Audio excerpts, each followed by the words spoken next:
Hello and welcome to Kitchen Table Talks. My name is Toni Austin Allen and I am here with Dr. Roy Austin, author of Definitions for Living, a book dedicated to helping you live more effectively and happily, both personally and in your relationships with others.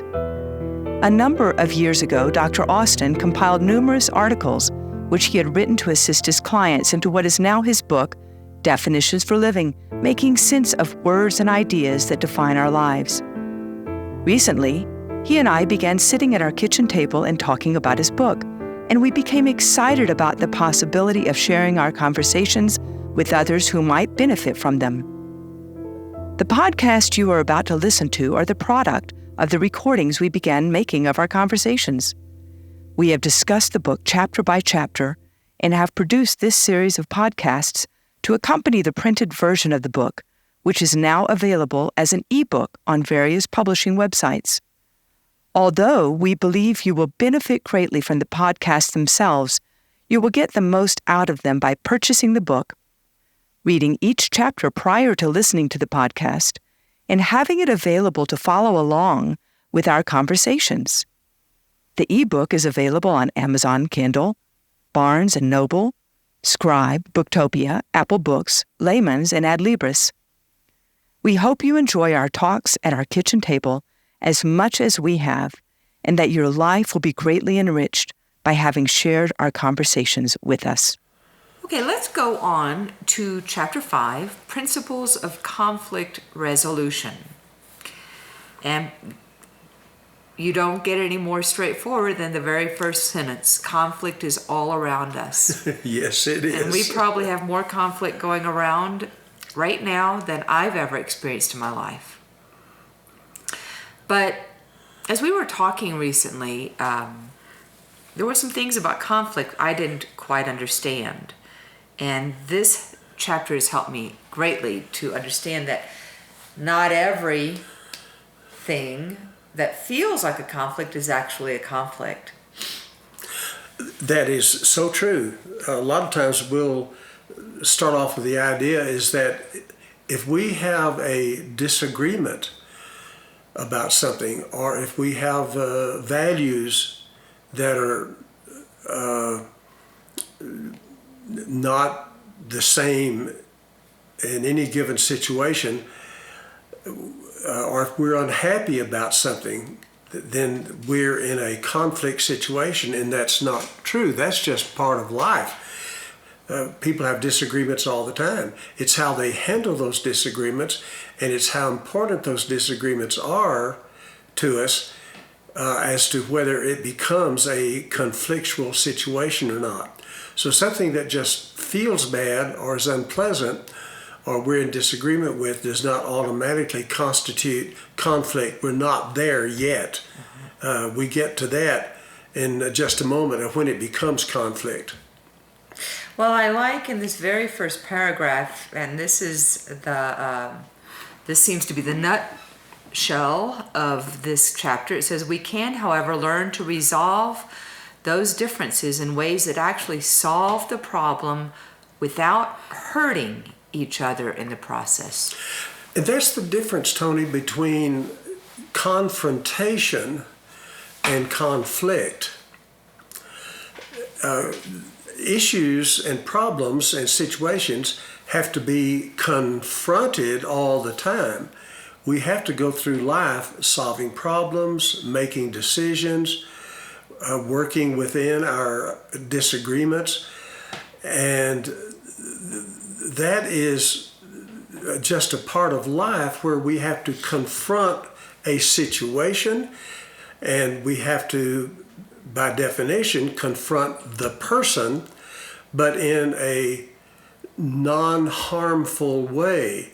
So confrontation it's a pretty rare thing that most people have never seen when they're growing up in homes or in schools or in other circumstances in business. Mostly what people see is conflict situations where it becomes a power struggle between the two parties. So confrontation is when you say, I see a situation here that causes some kind of unpleasantness, a disturbance that's potentially painful that I want to talk to you about and see if we can work out a solution that works for both of us in some acceptable form. So confrontation means you open up dialogue. You confront the issue by confronting the person with the issue. So confrontation focuses on solving the problem. You could put it in quotation marks here. It's when two people are willing to sit down and attack the problem, Right. and not in a harmful way. So you're putting the energy into solution. Conflict is the opposite of that. You're not attacking the problem toward a solution. You are attacking the person in front of you. You're trying to do harm to the other person, to manipulate them, coerce them into a circumstance that's not good for them, that they are not willingly a part of. And so you are attacking them in some way, either with innuendos, outright threats, outright shaming statements, and we'll get to all the different ways that manipulation can be expressed. But you're no longer focused on solving the problem together as a team. You're focused on making situations bad for the other person, and that's conflict. You know, I've met a lot of people that we might call conflict avoidant, but when you describe it that way, they're not usually conflict avoidant. They don't even get that far. They're confrontational avoidant. Because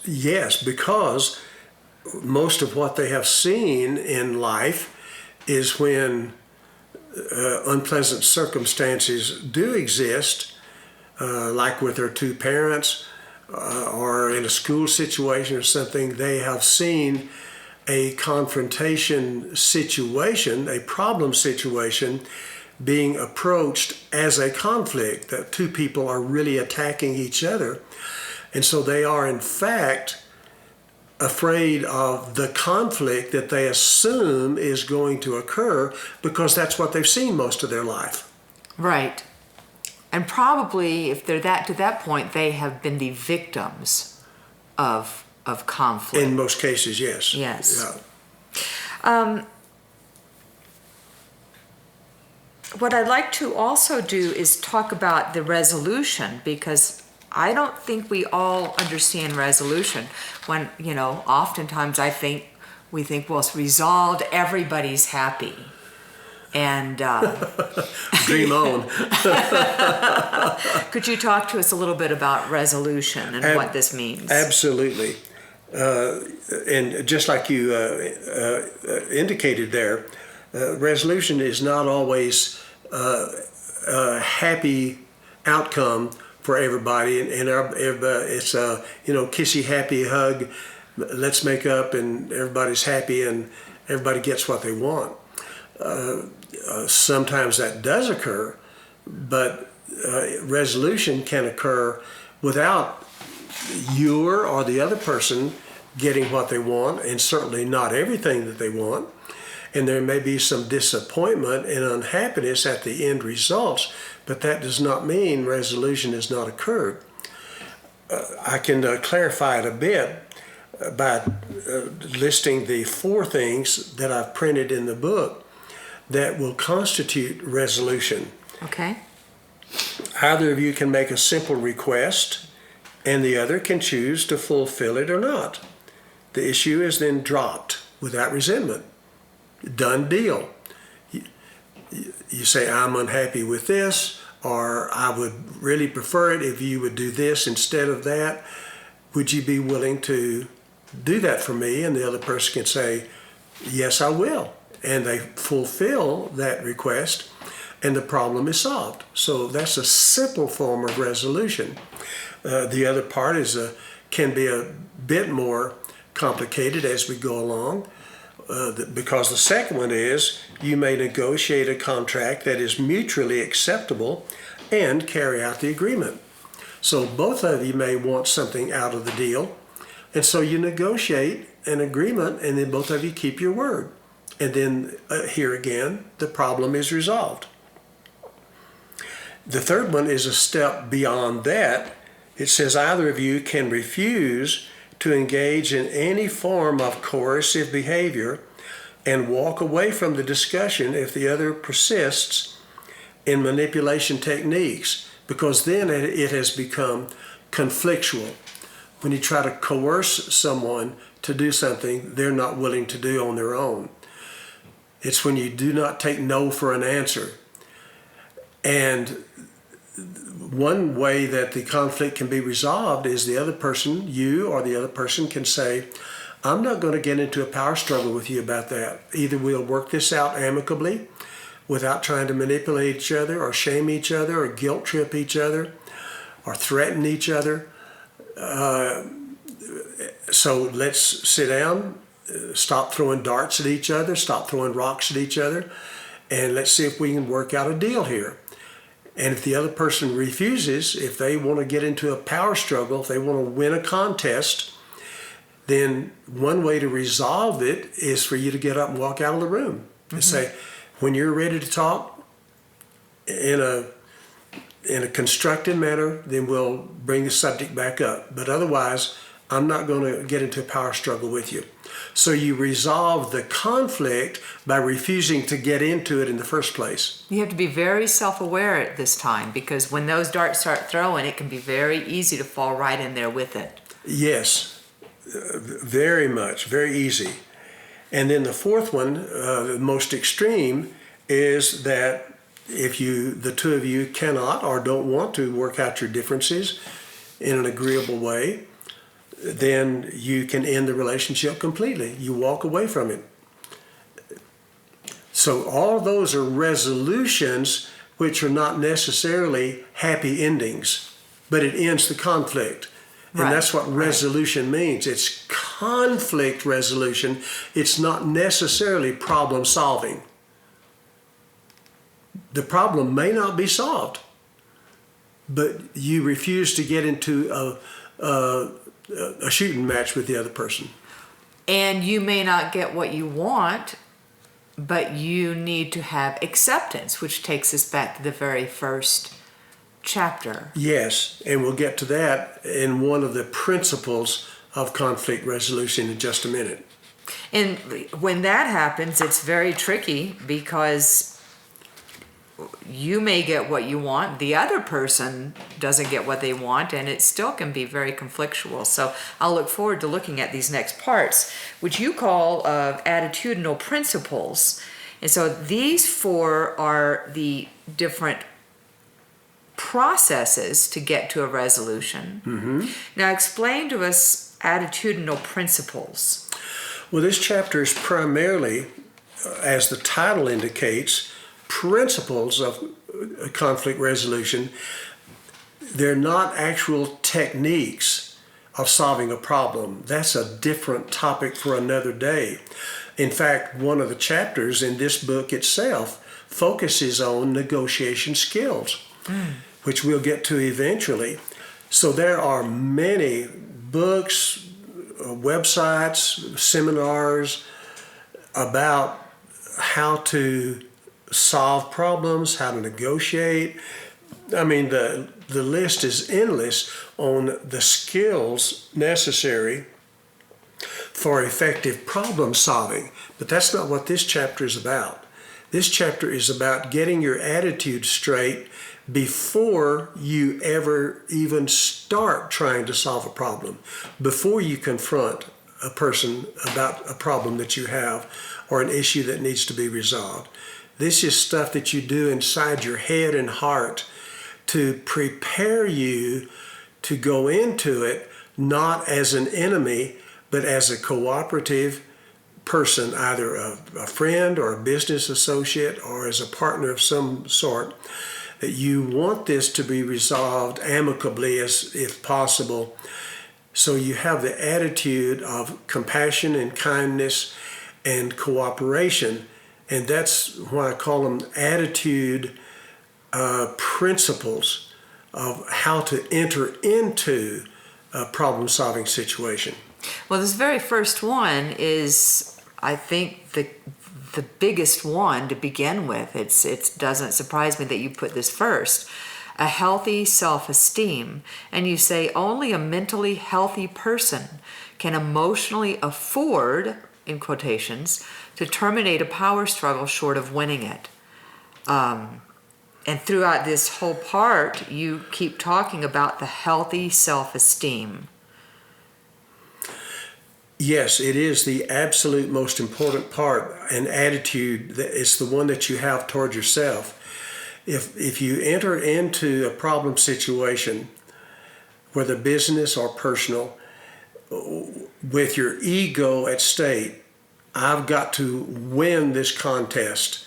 I've got to make sure I make this sale.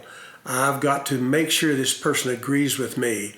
I've got to make sure I get my way, because it has a lot to do, if not everything to do, with how I feel about me.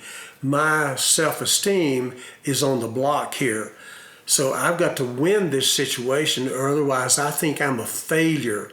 And if I fail to get what I want out of this situation, or to convince the other person that they're wrong and I'm right, or otherwise I can't feel good about myself, then that's an ego problem that has to be put aside in order for you to be willing to have that cooperative attitude going into it. I noticed you used a lot of words like making the other person do things. Yeah, that's where the manipulation comes in. You don't have the attitude of, I'm going to make this work. I want to make this person kowtow to my wishes or give in to me. And the word make in and of itself, by definition, is a manipulative concept. I'm going to try to coerce you to think the way I think, to feel the way I feel, to agree with me, to do what I want you to do, or otherwise I'm a failure. And I'm not going to consider you in that formula. I have my agenda, and I'm going to try to coerce you to fit within my agenda. And what you want, how you feel, what you believe are not really relevant to me.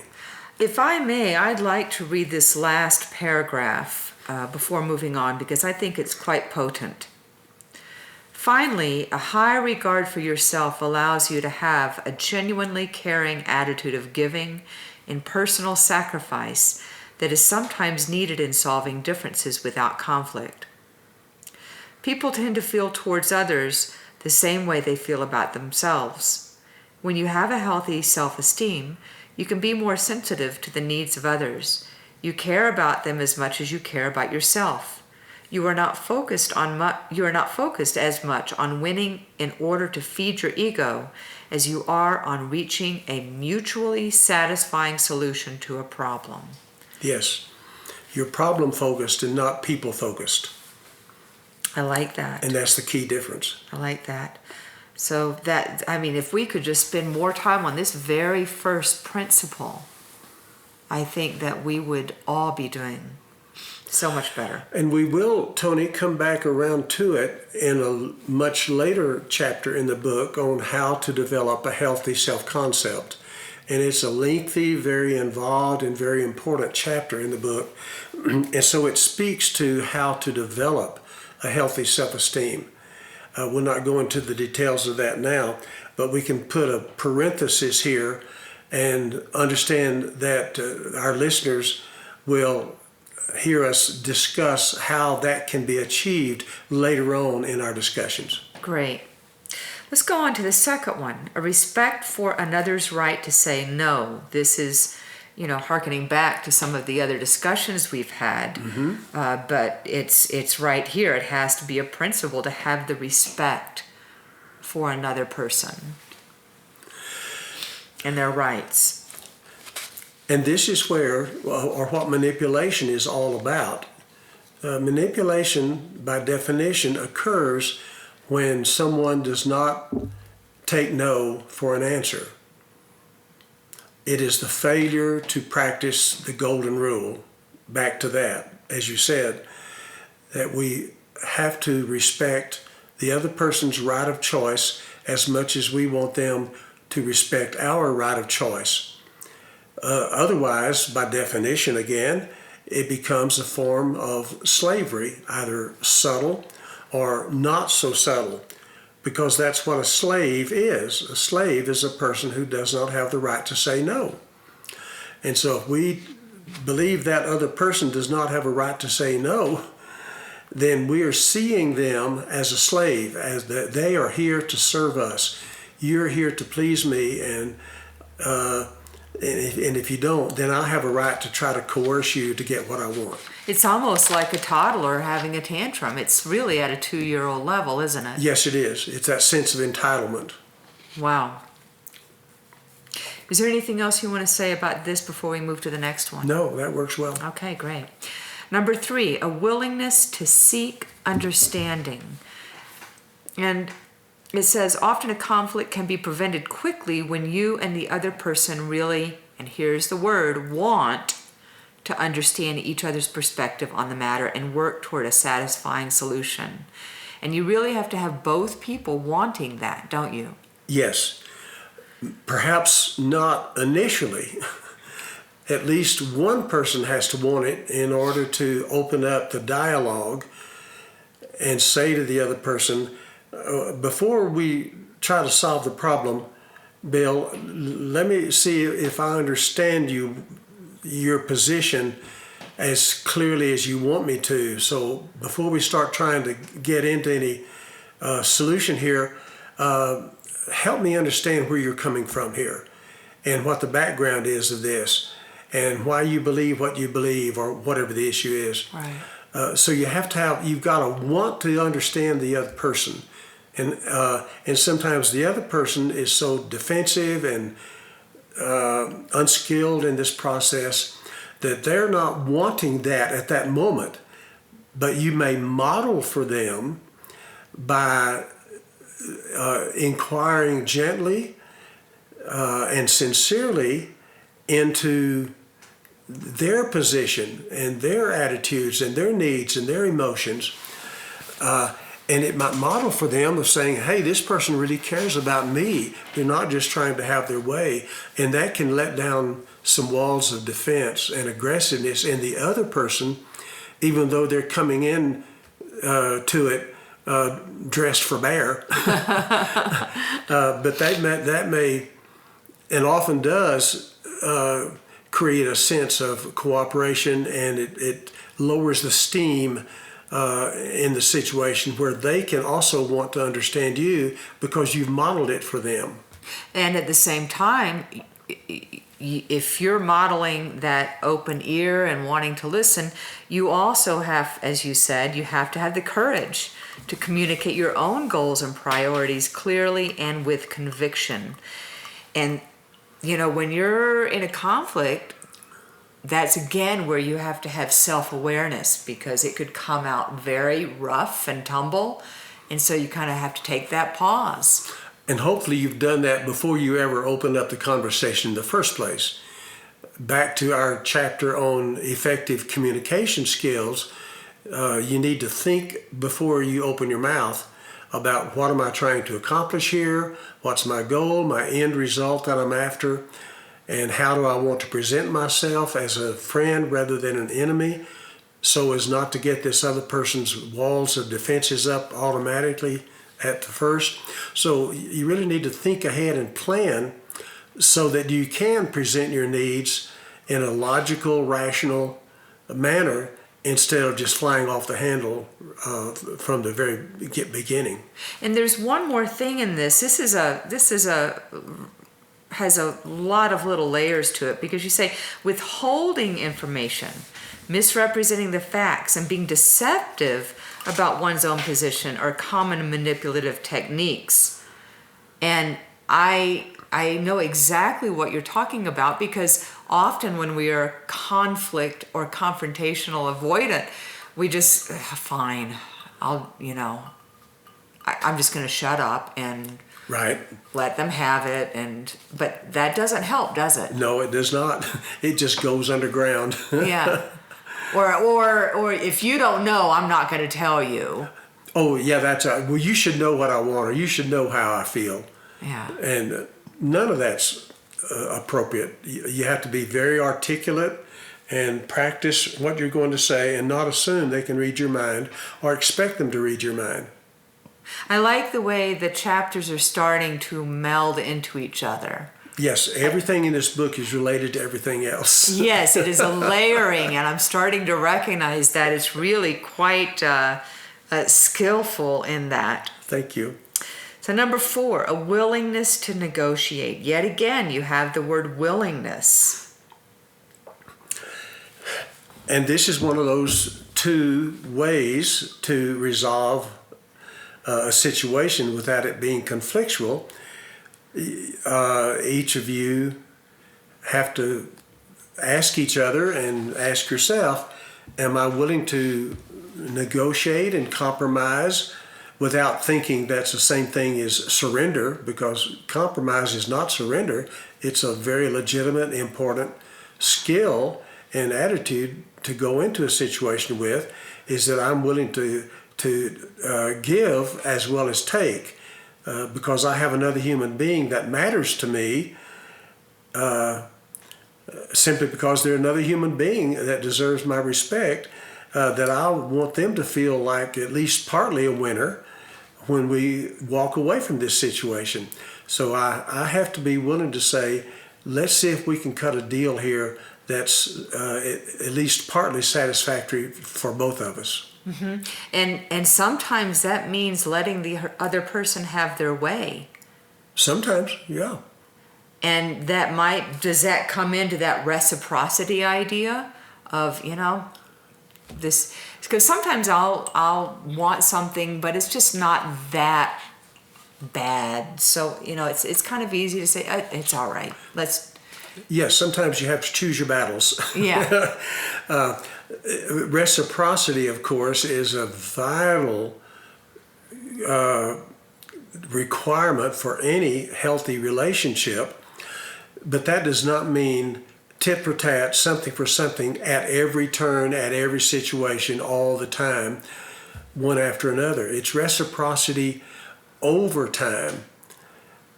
So you may not be able to have what you want in this particular situation, but in a healthy relationship, you can expect your partner to be willing to make sacrifices and concessions later on about another matter that will allow you to have some of your desires or needs satisfied, but it may be a month later, it may be 2 years later. Mm-hmm. But over time, the general principle is there has to be a result of equanimity, that both of us feel like we're getting a fair shake and we're not getting the short end of the stick here over time.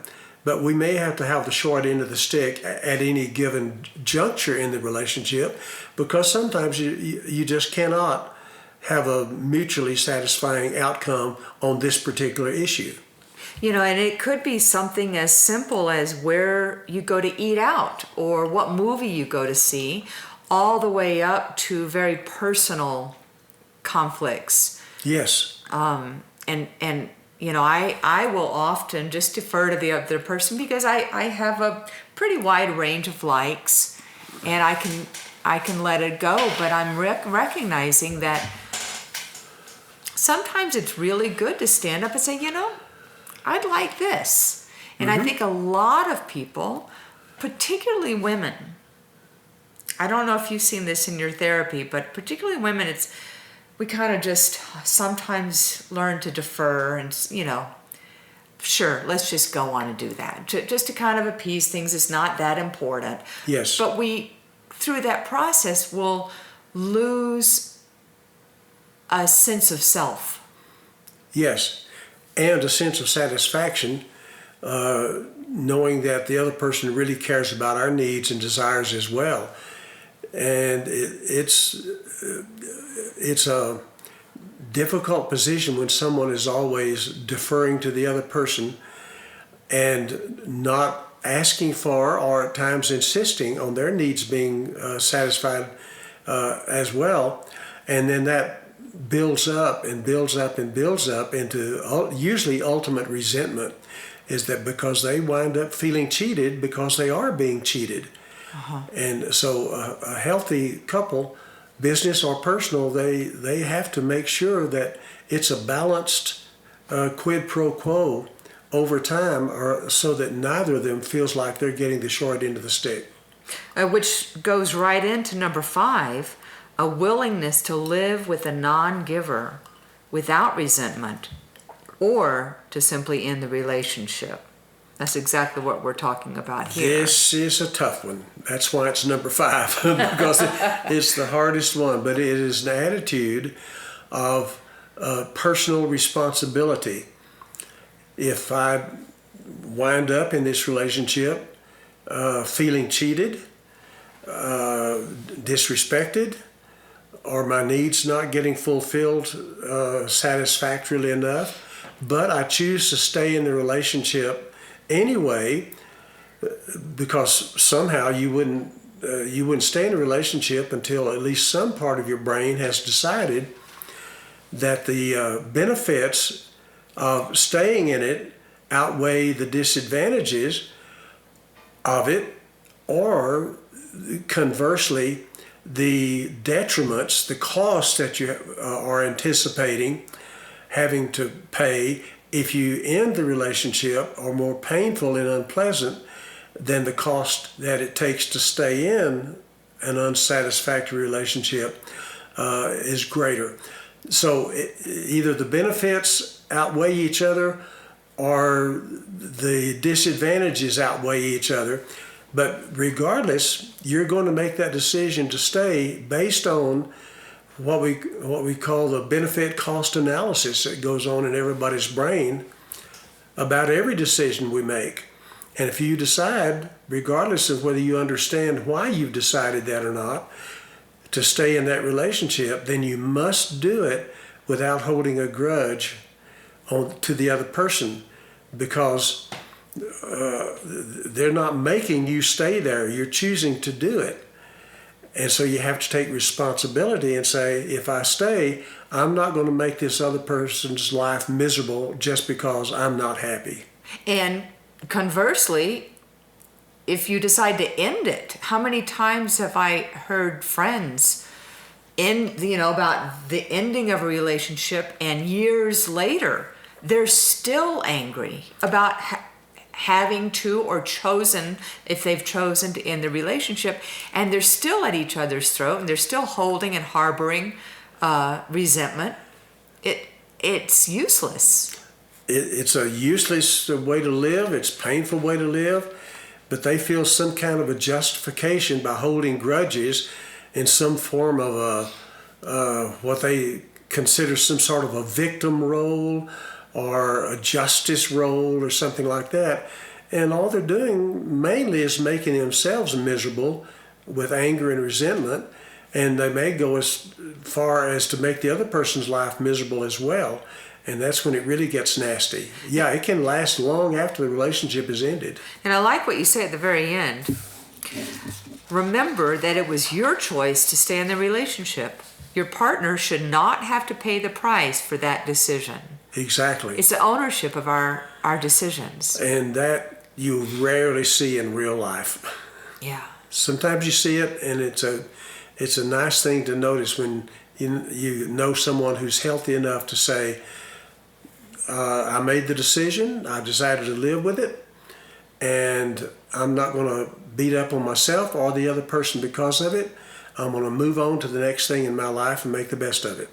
Well, I like what you say. They are certainly idealistic, but I can't think of anything more important to work on, especially when I'm seeing so much conflictual attitudes amongst people. There hasn't even been confrontation sometimes. It's going straight to conflict. And that's where the ego is getting involved. See, right from the very get-go. Right. And that's why that healthy self-esteem is so important. So these are attitudes, Tony, that help people go into a problem-solving situation in a constructive spirit, and then we'll get to the actual skills of problem-solving later on in the book. Boy, this is fascinating stuff. Thank you. So we'll start chapter 6 shortly. I look forward to it. Thank you so much for listening to our podcast.